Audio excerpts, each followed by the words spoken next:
Info 243 au cœur de l'actualité.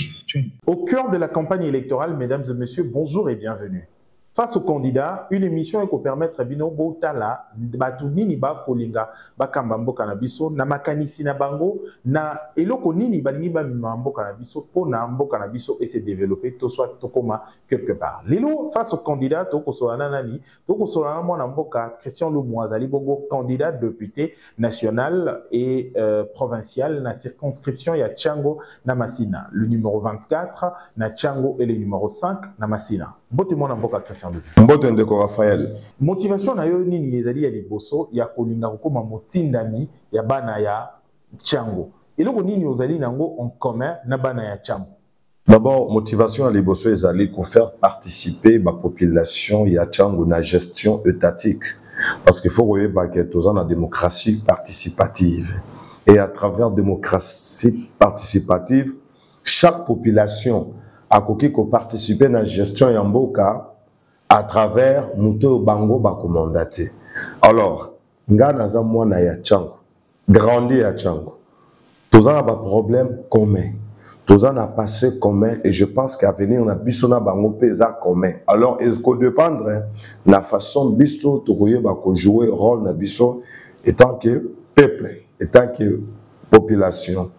Lokola nazalaka na kati ya parti politique ya UDPS, moko ya bakombi ya jeunesse, ya parti présidentiel, et nazalaka pe na ambition politique, de na solo laki na bandeko na ngai ya Tchango, na ba mama na ba papa, ba pesa ki ngai avis na bango, que on estime que oza mieux placé pour la moko ya ba représentant ya biso Tchango na parlement. Iloko nini et ko prouver que ozali mwana Tchango toyebi ba politicien mingi ba ya na Tchango bana Tchango bango moko balobi yango cette fois-ci na makonami babi ba ya kaloko bandeke soki bazui ba pumbwe ba kei iloko nini e ko lakisa ke ozali bana Tchango pona bana Tchango na ngongo ba kotala yo talobi boy ebele o baza kotala biso na yo na télévision ba regretter même pourquoi tuni mutu na wana, mais cela n'empêche que na ebisai na prouver on a batu misusu baza kotala biso baza na mikili ya poto na ye na Masina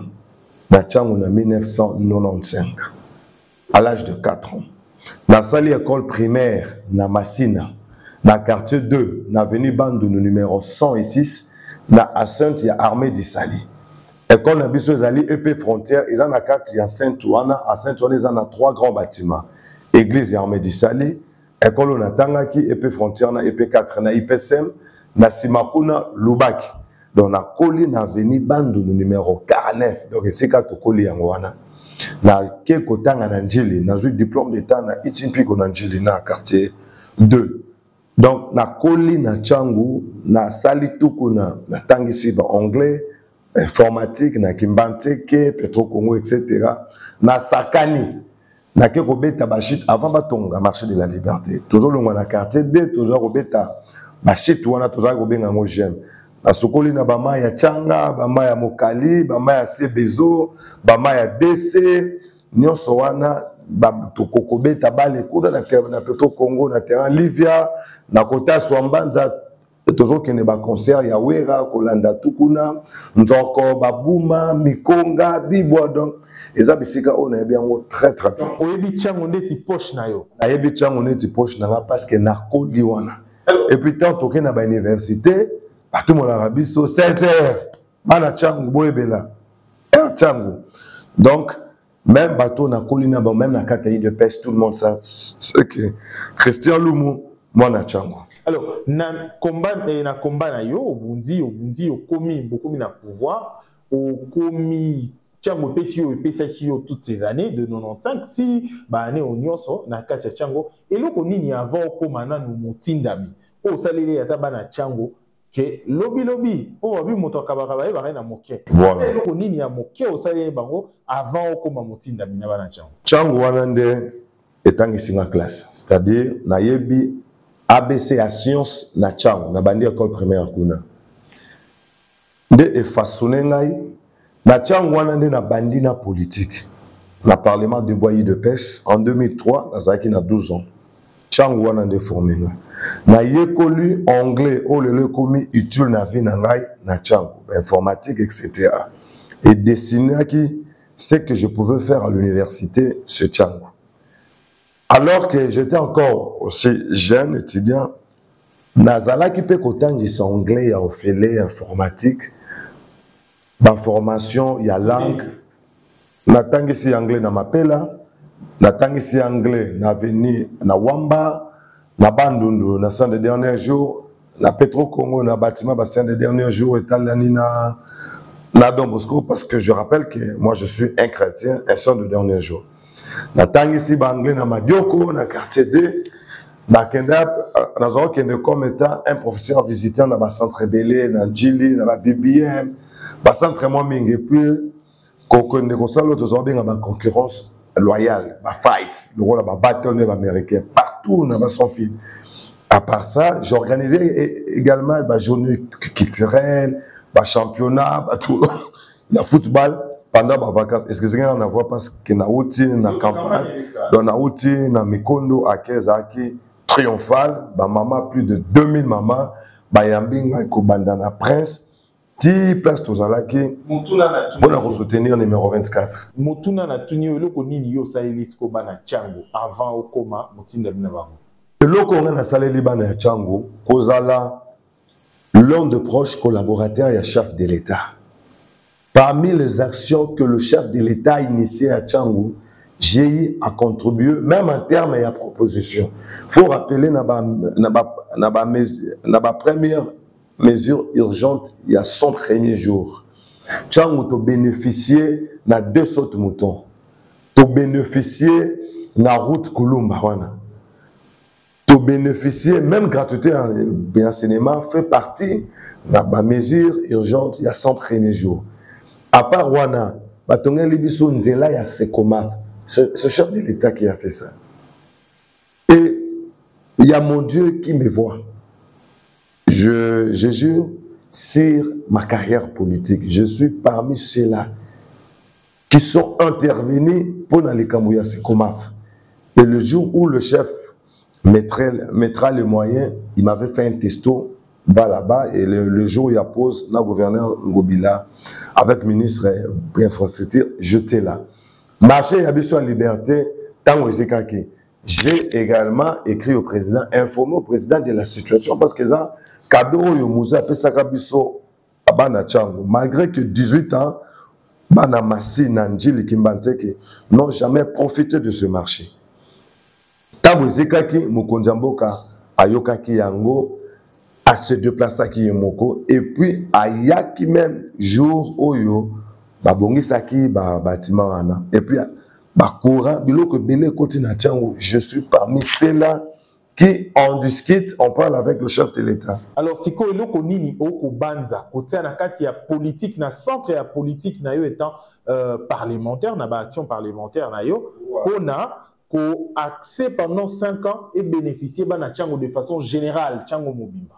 Et l'autre Liboso, d'abord, Ranazali, candidat député national au nom et pour les comptes de l'UDPS. Bien que le mandat est impératif, d'abord, la cause à la logique, il y a projet de société, la vision politique, n'a pas UDPS, le peuple d'abord. Chef de l'État promet la création et l'emploi. Nous avons un parlement pour soutenir le gouvernement. Oui, ici, la majorité parlementaire et yo que la Mokondjamboka par rapport à la vision politique naïe. Oyo ya mi balé, bato bazo kolobaloba na ba TV, la réduction de train de vie des institutions, je vais suspendre le bureau conjoint de première dame, je vais suspendre la maison civile, mais maison civile, le bureau conjoint, ils ont combien de budget na biso? Par contre, notre pays, l'administration Yambo Canabiso ici à Koufaka, et bongi Kolamusa Congo. Na Kolamusa Congo, il faut justice sociale et zala, c'est-à-dire une justice distributive et rétributive. Partage équitable, il y a un revenu national, il y a une richesse nationale. Il y a un écosala éteke, pour générer des recettes et puis mutu na mutu a gagné ndenge sengeli parce que ceux qui vont fixer salaire il y a médecin tu es ministre tu es député na $2000 et que président de la République a quadruplé le budget na biso to loin de 16 milliards à 100 milliards donc député otika na 2000 ministre otika na 2000 pour que les institutions soient fortes pour générer des recettes et profiter dans le Congo il faut que chaque travailleur a la payer convenablement à la hauteur de ce sacrifice. Justice rétributive, une bonne rétribution par rapport à Moussalo Yosali. Justice distributive, c'est-à-dire la richesse au Mboka. Biso nyonso to profiter na ndenge sengeli. Oh ba cuivre ni ne côté ça que 800 milliards. Na 800 milliards wana partager à l'équitable et équilibré. Mon amoto a gagné à la hauteur de ses efforts pour NATO gagner ma bénéfice. C'est ça le vrai combat où on a Rosana, on a Katia Parlement. Réduction de train de vie d'institutions ne ramène rien. Par contre, il faut réduire d'abord et créer un rabat chômeur. Parce que ceux qui ont un cabinet qui 100 et c'est un bas comme 50. Les 50 là, bon, qui ont chômage. Ceux qui ont foutu à 1000, bon, qui ont 800. Mais par contre, ceux qui ont bongi administration na biso to téléméli la corruption to bloquer ba détournement etc. To insister et que le partage il y a la richesse équitable et équilibrée mutuna mutu ko se retrouver on n'aura pas besoin des enseignants ou l'éducatique école kotangisa aya na politique chacun sera très à l'aise là où il se retrouve dans son secteur. Ba magistrat parce que bon va se retrouver. Par contre, la politique ba te belé ba politique ba kozonga zonga na bisika na bango parce que n'oublie pas que la vision du chef c'est aussi faire de la RDC l'Allemagne d'Afrique sur le plan économique. L'Allemagne ce sont plus les hommes d'affaires qui ont des moyens et qui influencent le politique. Congo na biso pe tozana posa to mawana que l'entrepreneur n'a pas bénéficier de financement et chef de l'État, base à la plus puissante que biso ba politicien. Quels sont les problèmes identifiés à Tchango ou Yo Monio Lobby qu'il faut porter en haut pendant 5 ans? Voilà, pendant les 5 années, Nakolinga était parce que Tchango tous a un problème il y a infrastructure. Tous a un problème il y a insécurité, insalubrité.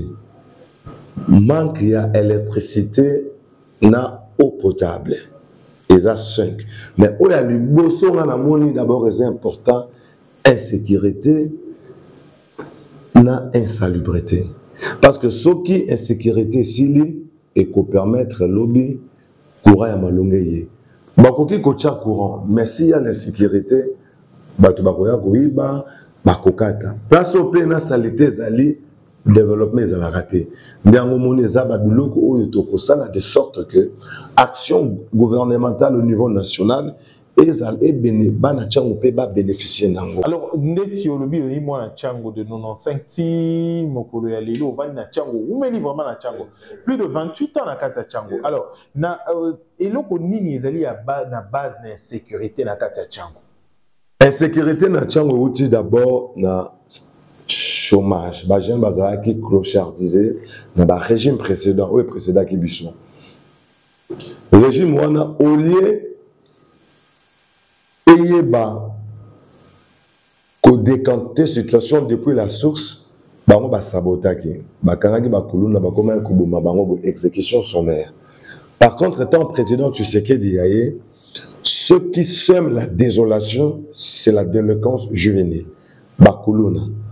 Bateau bazos à l'interpeller, toujours quand la bango, toujours tinda bango na boulot, ba combat que le Rolanda ba formation. Aujourd'hui, nous avons au moins 50 000 bâtisseurs. C'est grâce il y a politique, il y a bonne gouvernance et bon encadrement de la jeunesse imprimé par le président Tshisekedi. Ndambo bakenda qui en Afrique du Sud, c'est qui était plus intelligent. Parce que baba noto basaka bakuluna, ezate ke bazaka ka bavoyou. C'est parce qu'il n'y avait pas aussi la scolarisation. Grâce à président Tshisekedi, tout est gratuité et enseignement. C'est une manière de combattre de l'éducation juvénile depuis la source. Où il y a mis balé kozanga pe mesala. Mesala ezate. Domoni, comme chef à promettre création d'emplois et que na ba moyen autoza nango toujours financer aussi ma formation, il y a gestion des entreprises, tout intéressé ba jeunes ba profiter na ba fonds au gouvernement na biso les autres disposés en faveur de l'entrepreneuriat. Ils allaient parmi ma mission où il y a une MIPC. À part la mission traditionnelle, il y a éli où ils allaient voter, légiférer la loi, contrôler exécutif national. Au cause à la pote expérience déjà en Bocanabiso, tu as vu déjà parlement 2006, 2011, 2018, où il y a 4e point au cause na biso expérience c'était est-ce que au cause à la député il y a peuple, tout député à l'institution. En fait, il faut d'abord définir député après Pazani ni député à l'institution Azani. Mandat, bien que mandat n'a pas impératif, mais à cause de la député à peuple, parce que peuple d'atinina. Pour le peuple, j'ai passé une année à séquestration, torture pour le peuple. Pendant 2 mois, je n'ai jamais su trahir cette population. Si c'était pour entrer dans les institutions, le 21 janvier 2018, le régime de Kabila m'avait fait la main tendue, m'avait tendu la main pour qu'elle ait traversé. Quand il y a peuple, Nakati Sana qui a travaillé à Chibal à l'époque, travaillé avec le M. Kabila, Obiso Tubundisaki, jusqu'à ce qu'il soit parti de manière pacifique. C'est-à-dire, na la député à peuple, na l'institution. Parce que ce qui m'importe, c'est le souverain primaire, la population. À cause na bango, grâce na bango, ou à cause il y a un problème na bango, de na komaka révolté. Moi en politique, sur l'esprit, il y a révolte de tinanga na politique. Toye ba comment faire participer le peuple na biso na gestion beaucoup. Alors, ce que Rokuko brossé pendant 1 minute, parcours nayo politique. Pour bato mingi ba komona ba mingi ba koya na kati ya politique, le ba opportuniste.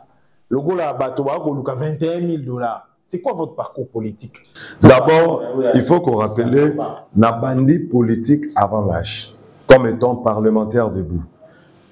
Naba Eucalyptus Yandjili. En 2003, je n'avais que 12 ans. À l'époque, il y avait des négociations entre les gouvernements congolais après l'assassinat du fait président M. Laurent Désiré Kabila.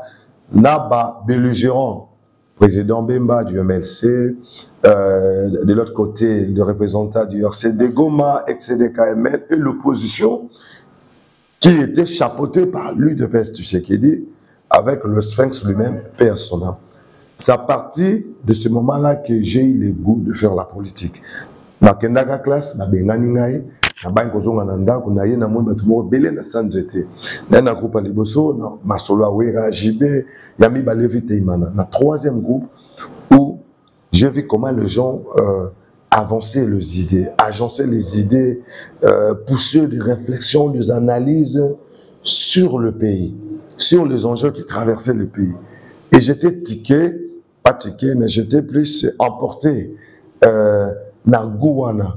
Et du fait que je suis animé dans le sens élevé à patriotisme, j'avais décidé dès ce jour de m'informer de la situation du pays et comprendre comment ça passe, comment ça marche. Donc je commence sur le Parlement debout, Naïe Kokota IDPS en 2009, quand j'avais maintenant 18 ans. Na cellule, il y a Efoloko. Na Massina, na section Massina, na Kokota ba groupe de réflexion dans la labo. En 2009, na la connaissance, na président Félix Tshisekedi à l'époque, Azakina nous. Non. Président de la fédération, il y a Bélix. Okay. Après, congrès en 2010, il a commis secrétaire national en charge de la relation extérieure. En 2010, j'étais devenu plus intime à président Tshisekedi. Confiance, la jeune a confiance. Exactement. Et puis, en 2014, le président Tshisekedi va faire partie de la Ligue des gens de l'UDPS. Parce que je voyais ça de loin, leur façon de faire les choses. En fait, Nazala Kipe n'a pas ma stéréotype négatif au sujet de la jeunesse à partir. J'avais compris que c'était l'esprit des résistances. Qui embrassé Force du Progrès, à travers Force du Progrès, qui est affilié à la jeunesse de l'IDPS, de la contact l'IDPS. Alors, pourquoi est-ce que Bana Massina, il faut pas voter Bisa Bango Sikoyo pendant quelques minutes? Bana Massina, il faut pas voter. Et Bana ya Tchango. Bana Tchango na Massina, il faut pas voter parce que Tchango est orphelin. Tchango est un bana oyo yé à former. Tchango, dans toutes les universités, bazaka populaire et zaka biso bana Tchango partout. Même ceux qui participent dans l'action politique pour remettre fin à la dictature, Tchango a beaucoup contribué. Ngalelo yo mwana na bino ya Tchango. Dieu m'a fait grâce. Naza élevé au niveau national, chef de l'État nommé Ngaï 2 fois, mais aussi la partie UDPS, Nazali un des dirigeants.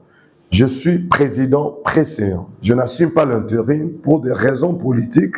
Je confie à l'intérim, la PCA, Geoffrey, qui est notre ami ici. Mais aussi, les jeunes socialistes dans le monde entier, ils les vendent comme leur vice-président.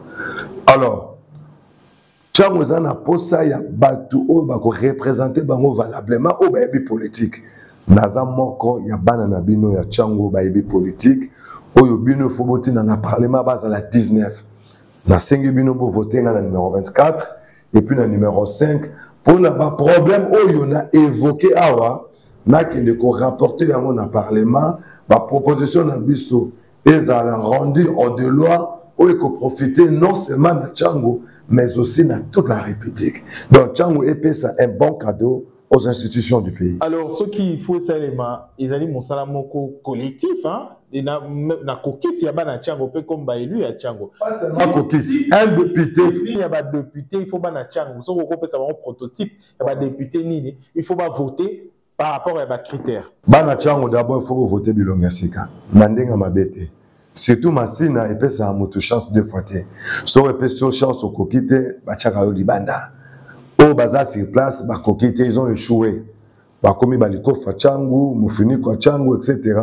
Tu votaka bango pour Nawanate. Tu votaka bango pour Balobela Makabo sa liberté, infrastructure. Et puis, Bozana posa ya bateau, bako pesé. Il ne faut pas retirer l'étiquette. Botindiye, alobaranaye, mais ça ne pèse pas. En politique, c'est le rapport de force.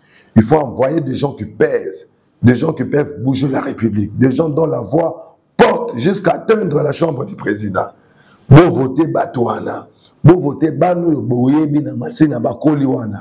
Faut pas banamo bauti gombe les mettez ngalema bayabako sabino bana chama to ka chango orphelin. Votez le vôtre, bon voter banana bino. Parmi lesquels Christian Lumulukusa, candidat député national numéro 24, candidat député provincial numéro 5 Namasina. Alors, c'est par ici que tu à terme à l'édition de Bisso.